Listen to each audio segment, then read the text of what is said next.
Hola a todos y a todas. Bienvenidos a una edición más del Machete, información para la descolonización. El día de hoy hemos preparado un programa especial dedicado a hablar del tercer informe de gobierno de Andrés Manuel López Obrador. Él hoy ya tiene 3 años. El pasado 1 de diciembre los cumplió y veremos cuáles son los resultados de su gestión. Para ello hemos seleccionado 3 temas que nos parecen cruciales y que demuestran el avance o el retroceso de un gobierno. La seguridad, la salud y la economía en el periodo de la 4. Sin más preámbulos, comenzamos.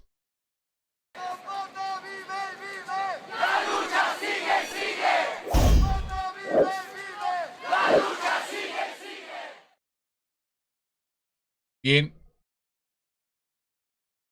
hoy para hablar del problema de la seguridad, el compañero Juan Morón nos ha hecho la entrega de una nota que nos parece relevante.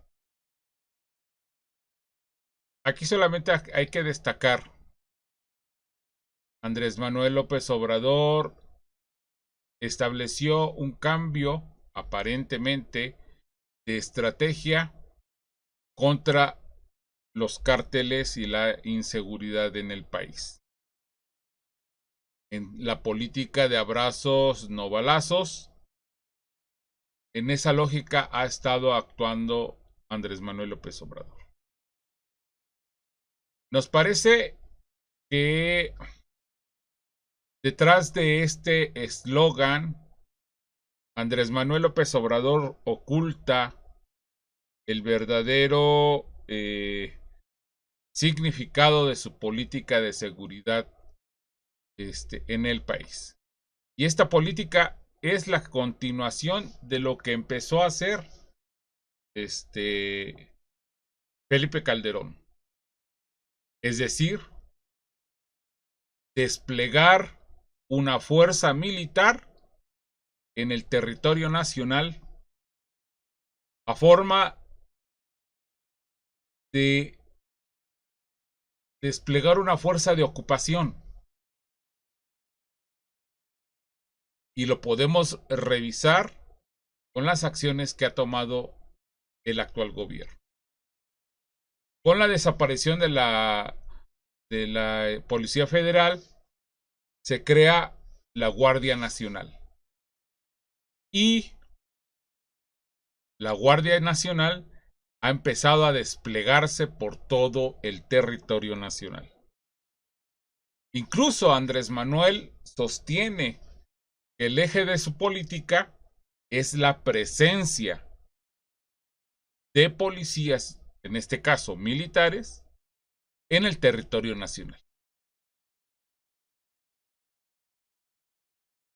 A pesar de esto, él niega rotundamente estar militarizando el país. Y sin embargo, casi se van entre el 50 y el 50% de efectivos de la Guardia Nacional que son militares, y además fuerzas militares del Ejército y la Marina se han desplegado en todo el territorio nacional. Esta política de ocupación la desplegaron desde Felipe Calderón. Es parte de los proyectos de ocupación de Washington en complicidad con las autoridades mexicanas. Andrés Manuel lo ha ocultado muy bien con esta frase de abrazos y no balazos. Lo cierto es que la inseguridad está desatada. Lo cierto es que la guerra entre los cárteles está desatado. Lo cierto es que no han detenido a ningún personaje importante de del narcotráfico, y lo cierto es que ha continuado el trasiego de drogas hacia nuestro vecino país. Y no decir de la seguridad inmediata de la población, porque las fuerzas federales, las fuerzas policíacas no están hechas para cuidarnos a los ciudadanos. Están hechas para cuidar los intereses de los ricos poderosos de este país. Esa es la realidad. Y para ello, bueno, insisto, escucharemos la nota de nuestro compañero Juan Morón. Adelante, Juan.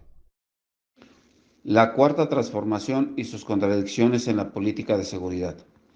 Desde su llegada a la presidencia, Andrés Manuel López Obrador se planteó cambiar el paradigma en materia de seguridad pública, acusando de populismo penal las acciones encaminadas a endurecer los castigos a las acciones delictivas. A partir de esta crítica, enunció que su gobierno cambiaría las medidas de guerra contra el narcotráfico por una política de paz y seguridad integral, con el objetivo de reducir los índices delictivos del país. Para ello se propuso refundar la Secretaría de Seguridad a nivel federal para erradicar la corrupción, reactivar la Procuración de Justicia, garantizar el pleno respeto a los derechos humanos, reformular la estrategia de combate a las drogas y despegar una estrategia para la recuperación y dignificación de las cárceles, entre otros objetivos más. Al crear la Guardia Nacional como un brazo del ejército que poco a poco absorbió a la Policía Federal, y la ampliación de las funciones de las Fuerzas Armadas, no solo a tareas de seguridad pública, sino también administrativas, desplazando a civiles a diversas áreas y tareas del Estado. Poco a poco ha ido militarizando al país. Todas estas acciones contradicen totalmente su crítica al uso de las Fuerzas Armadas en las funciones de seguridad pública y su afirmación de que esa estrategia falló, por lo que su propuesta de caminar a una estrategia de profesionalización de los cuerpos policiales era el camino propuesto por el Ejecutivo. Sin embargo, López Obrador no regresó al ejército a los cuarteles, sino que intensificó el proceso de militarización iniciado por Felipe Calderón, como el pretexto de la seguridad nacional y la seguridad interior del país. Todo esto a un altísimo costo. En lo que vamos del 2021 se han gastado 121,000 millones de pesos en seguridad y se espera que para el 2022 sea de 125,700 millones de pesos en gastos de seguridad. Andrés Manuel López Obrador no ha tenido buenos resultados en su proyecto de seguridad. Hasta noviembre del 2021 se han cuantificado poco más de 106,000 asesinatos en el país, cifra que se acerca a los 120,000 en todo el sexenio de Calderón, mientras que los homicidios dolosos se cuentan en 34,000 por año, y la violencia desatada por la delincuencia sigue asolando comunidades, pueblos, municipios y estados, pues el narco ha penetrado a los 3 niveles de gobierno. Los grupos criminales siguen su curso, siguen creciendo y se siguen empoderando en el país. La estrategia de Andrés Manuel de abrazos y no balazos y de no combatir la violencia con más violencia no le ha dado resultado, pues en 3 años de gobierno no hemos visto caer a ningún líder del narcotráfico que blanquea los capitales y provee de soporte financiero a las organizaciones delictivas, ni a los diversos militares que se les acusa o sospecha son cómplices del narcotráfico. Basta recordar las declaraciones en 2013 del cabo Pedro Alberto Ramírez Rincón del 88 Batallón de Infantería, quien revelara los vínculos del ejército con la delincuencia organizada, o la acusación hecha en Estados Unidos contra el ex secretario de la Defensa, general Cienfuegos, por narcotráfico y lavado de dinero, y que en México fue desechada casi de manera express por la Fiscalía de Gertz Manero y la versión pública del expediente es prácticamente imposible de leer, pues en su mayoría está censurado. Lo cierto es que el gobierno de Andrés Manuel ha puesto al ejército en el epicentro de la administración y lo defiende porque, según él, es pueblo uniformado. Durante el pasado diciembre, en su tercer informe, Andrés Manuel López Obrador dijo que las acusaciones de que esté militarizando al país carecen de toda lógica y de la más buena fe. No obstante, se menciona que no hay militarización, pero a diario hay 100.000 elementos militares desplegados en el territorio nacional. Dice que no hay guerra, pero ha aumentado el presupuesto al gasto militar. Dice que hay una nueva estrategia de seguridad, pero sigue habiendo masacres cometidas por grupos delincuenciales. Dice que disminuyó la violencia en México, pero México es uno de los países más peligrosos en materia de seguridad para migrantes, periodistas y defensores de derechos humanos. Dice que la seguridad en México está mejor que en otros tiempos, pero los muertos por la inseguridad en México se siguen contando por miles. Lo que más llama la atención es que la estrategia de seguridad del Estado mexicano pareciera no estar centrada en la erradicación del narco, sino en una agenda de seguridad que se extiende hacia la política antimigrante impuesta por los Estados Unidos, el despojo territorial por la extracción de recursos naturales, el paramilitarismo en múltiples regiones y, desde luego, la extraordinaria concesión a las Fuerzas Armadas de proyectos de infraestructura, desde el nuevo aeropuerto de la Ciudad de México hasta el Tren Maya, programas de asistencia social y la distribución de la vacuna contra el COVID-19. Mientras la letalidad de las operaciones militares se desconoce, pues desde 2014 no se informa a los ciudadanos muertos en estos operativos. Resulta alentador la voluntad del gobierno para investigar los excesos y crímenes cometidos por las Fuerzas Armadas o la reforma para regular las operaciones de la DEA en México. Lo que vemos de fondo es una política de seguridad poco transparente, complaciente con las Fuerzas Armadas y con nula fiscalización de estas, y con un crecimiento importante en su poder e influencia en la administración pública. Mientras toda la violencia en el país se justifica aduciendo a los grupos criminales que controlan parte del territorio nacional, a pesar de que los grupos criminales poco podrían rivalizar con el número de unidades y efectivos que podrían desplegar las Fuerzas Armadas en el país, así como su capacidad de fuego. La narrativa de que toda la violencia en el país es causa del narcotráfico oculta el complejo sistema global de pacificación que construye el discurso de guerra permanente contra enemigos múltiples que generan climas de inseguridad, lo que da como resultado la persecución por igual a migrantes, terroristas y traficantes, validando la política exterior de los Estados Unidos en América Latina, particularmente en el corredor mesoindoamericano. El desafío que se presenta a los movimientos sociales ante esta política de seguridad es si podemos seguir volteando hacia otro lado, validando el avance de la militarización de la vida pública. Gracias, Juan Morón. Ahora a continuación escucharemos una nota del compañero Eduardo, quien nos trae un importante tema que es el problema de la salud. Aquí, a pesar de que Andrés Manuel ha sostenido que su objetivo es tener un servicio médico gratuito e universal, no lo ha logrado en 3 años.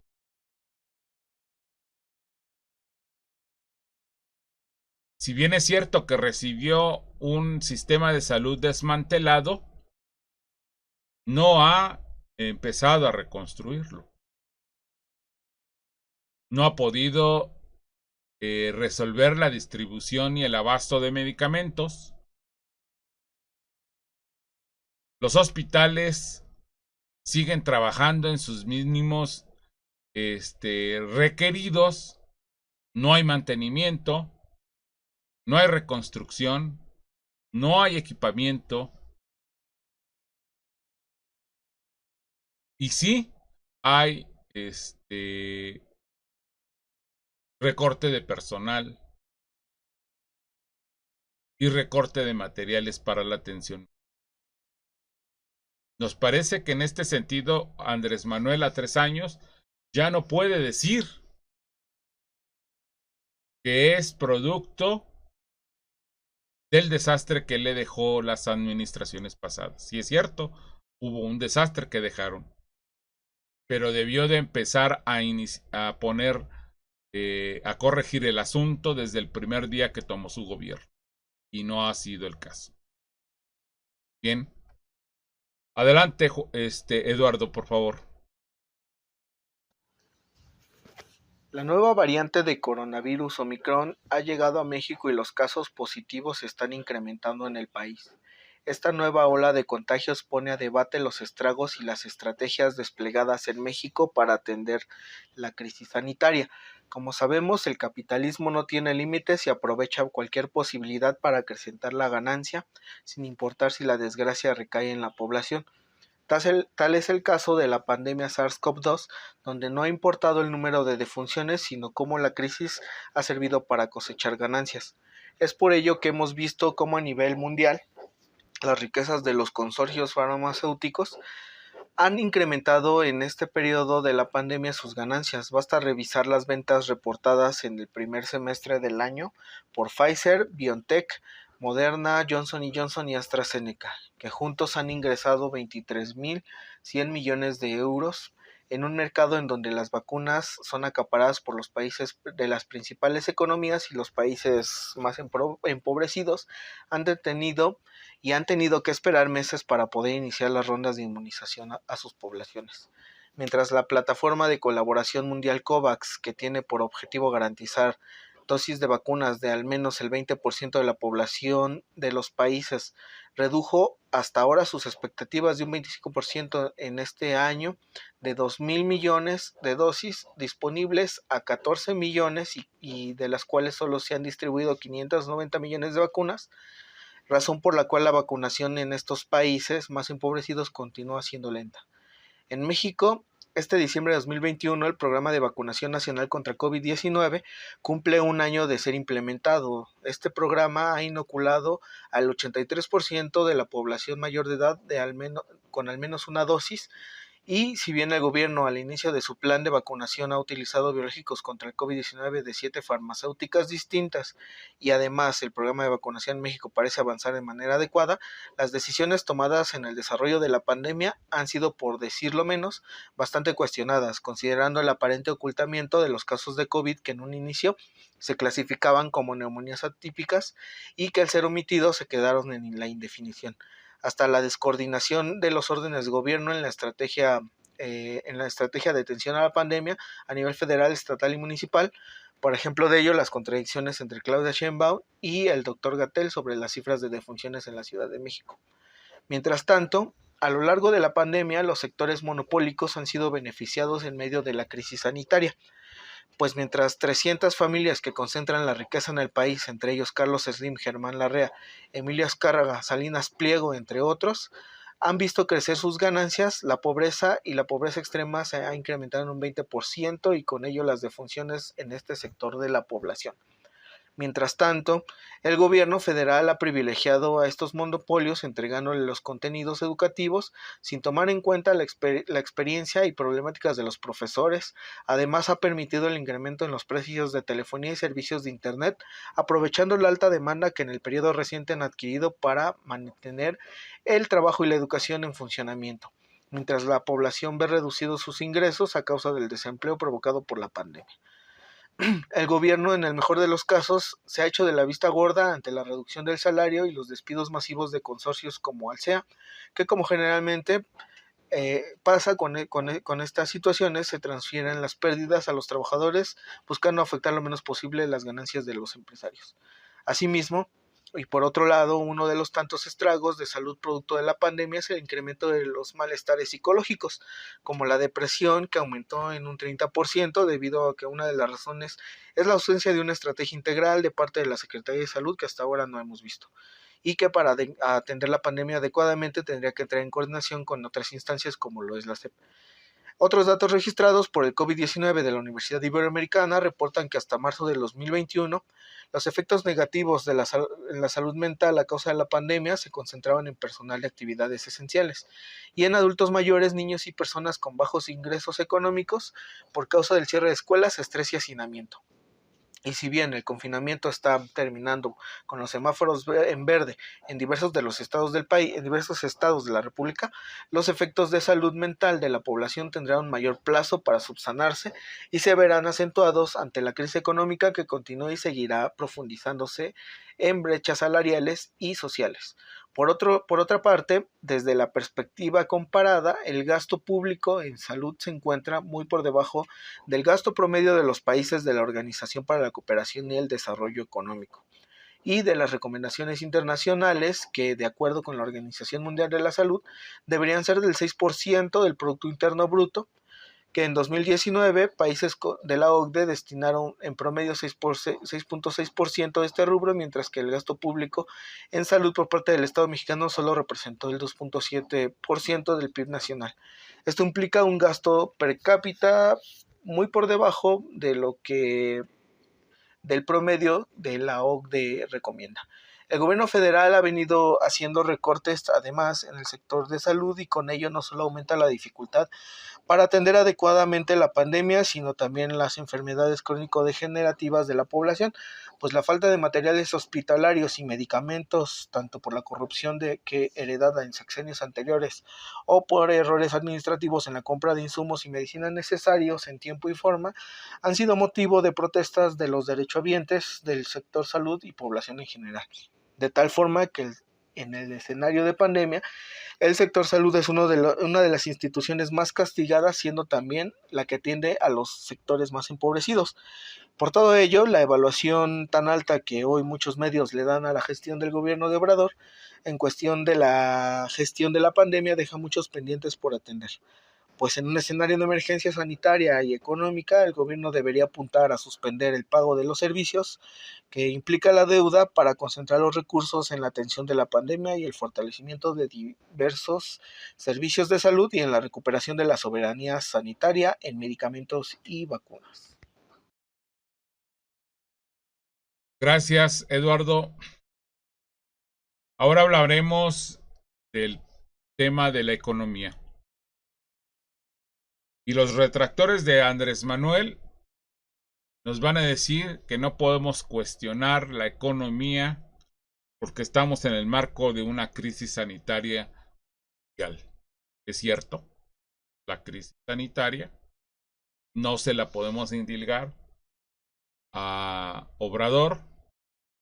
Sí le podemos indilgar el manejo de esta pandemia, que nos parece por lo menos sospechoso que una cantidad de muertes no fueran reportadas parte de la pandemia. Pero en el caso de la economía, Andrés Manuel se ha comportado como todo un neoliberal. Las variantes macroeconómicas es lo que le preocupa. Y a pesar de que dice que ya no admite recomendaciones del Fondo Monetario Internacional, lo cierto es que está aplicando la receta precisa del Fondo Monetario Internacional. Es decir, por un lado está achicando el Estado, por otro lado ha aplicado una estrategia de austeridad, que no significa, en el caso de la austeridad, solamente la reducción de los salarios de los mandos, sino significa que las dependencias deben proporcionar los mismos servicios o más a la población con los mismos recursos. Y esto ha significado una reducción en estos servicios.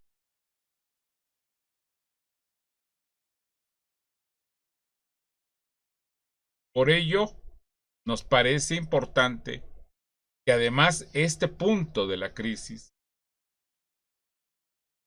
no tiene su conclusión ahorita en el 2021. Se avecinan o se pronostican tormentas importantes en el ámbito económico. Y bien, para ello escuchemos ahora a Emanuel con esta nota que nos trae sobre la crisis económica y la economía en este país. Adelante, Emanuel.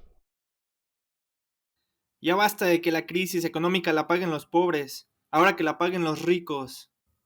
El 1 de diciembre, el presidente Andrés Manuel López Obrador dio a la nación su tercer informe de gobierno. Enumeró múltiples planes sociales que cuentan con la simpatía de la mayoría de la población, desde las pensiones hasta las becas estudiantiles. Se anunció que el salario mínimo aumentará un 22% a inicios del 2022 y sostuvo que se recuperaron más de 1.395.000 empleos después de la pandemia. Sin embargo, los aumentos al salario mínimo y los planes sociales han sido insuficientes para revertir los efectos de la crisis sanitaria y económica. 15 millones de personas perdieron sus puestos de trabajo y la pobreza aumentó en el país, como dan cuenta los propios datos oficiales. Lejos del primero de los pobres, el gobierno privilegió los intereses de empresarios como Ricardo Salinas Pliego y Carlos Slim, y después de una negociación con las cámaras empresariales, legitimó el outsourcing, mecanismo estrella de la precarización del empleo. Desde el 2020, la pandemia hunde a la economía mexicana, un 8.5% en 2020, la mayor caída desde la Gran Depresión. Aunado a lo anterior, millones de personas obligadas a trabajar en los momentos de mayor contagio, combinado con malas decisiones de la estrategia de prevención, llevó a que México ocupase el tercer lugar en fallecimientos a nivel mundial, ya que se privilegió los intereses de las grandes empresas a costa de la vida de los mexicanos. Además, la cifra alentadora de creación de empleos está lejos de mejorar el nivel de vida de los mexicanos, pues la mayoría de estos nuevos trabajos son precarios y en condiciones peores a las existentes antes de la pandemia. En tanto que la recuperación del salario mínimo, al no incrementarse de acuerdo con la inflación mensual, puede verse pulverizada por la pérdida del poder adquisitivo, con el aumento de los precios y las presiones devaluatorias, aunado a lo que venga en los primeros meses del 2022. Si el 2020 fue negro para la economía, para el 2021 no fueron muy alentadores los datos, ya que según el INEGI, en el primer trimestre del año la economía creció solo el 1.1%, en el segundo trimestre creció el 1.5%, pero en el tercer trimestre hay una contracción del 0.2%.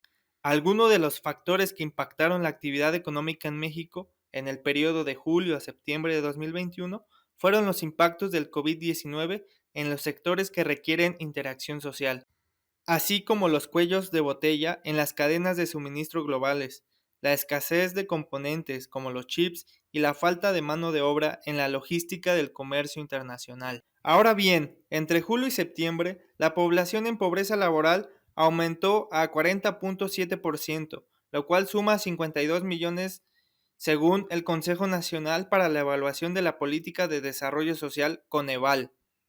Según este organismo, los salarios mensuales no alcanzan a las y los trabajadores que los perciben para cubrir la canasta alimentaria. El salario ha ido degradándose por distintos factores. Una cantidad significativa de trabajadores apenas tiene un ingreso de 3.967, mientras que los gastos de las familias trabajadoras ascienden a 15.799 con base a los datos emitidos por el INEGI. El Coneval, por el contrario, reportó que hay un alto porcentaje de ingresos laborales por debajo al valor de la canasta básica, a la par de plantear que el ingreso laboral real promedio en el sector formal es de 6.390 pesos y 4,000 pesos en el sector informal, lo cual ni siquiera alcanza para la mitad de una canasta básica y obliga a que la mayoría de los miembros de la familia busquen contribuir a completar el gasto en el hogar.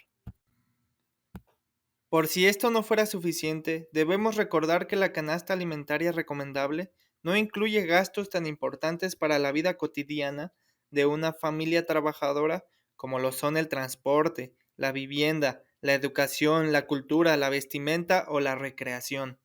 Además de que el salario no alcanza para cubrir la canasta básica, los niveles de explotación se han incrementado con las políticas neoliberales, ya que un grueso significativo de los trabajadores no cuenta con seguridad social ni prestaciones laborales, por lo que su salario neto le debe rendir para cubrir todas sus necesidades en salud, y estas en ocasiones son tan caras que rebasan los ingresos de ellos, los trabajadores, y los sumen más en la pobreza y la desigualdad. Lo anterior es producto de la precarización laboral, pues mientras los trabajadores recibimos un salario que ni siquiera alcanza para comer, tampoco contamos con plenos derechos sociales.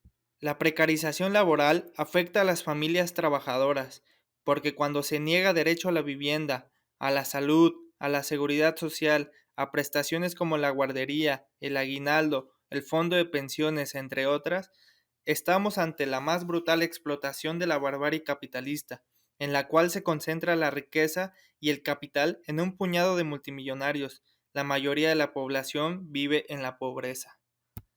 Por lo tanto, el acceso a estos derechos no se pueden garantizar con los programas sociales del presente gobierno, que son solo políticas focalizadas que palian la pobreza, pero no dan salida ni resolución de largo plazo. Este escenario ha sido suficiente para cargar sobre nuestras espaldas trabajadoras la crisis. Durante la pandemia la precarización se agudizó y sobre nosotros pesaron los despidos, las muertes y la degradación de las condiciones de vida. Ahora, mientras continúa la pandemia, los trabajadores continuamos sin la garantía de nuestros derechos y nos obligan a acudir a nuestros centros de trabajo asumiendo los riesgos de trabajo y contagio, mientras afrontamos los costos de la pandemia con nuestros bolsillos y nuestra salud.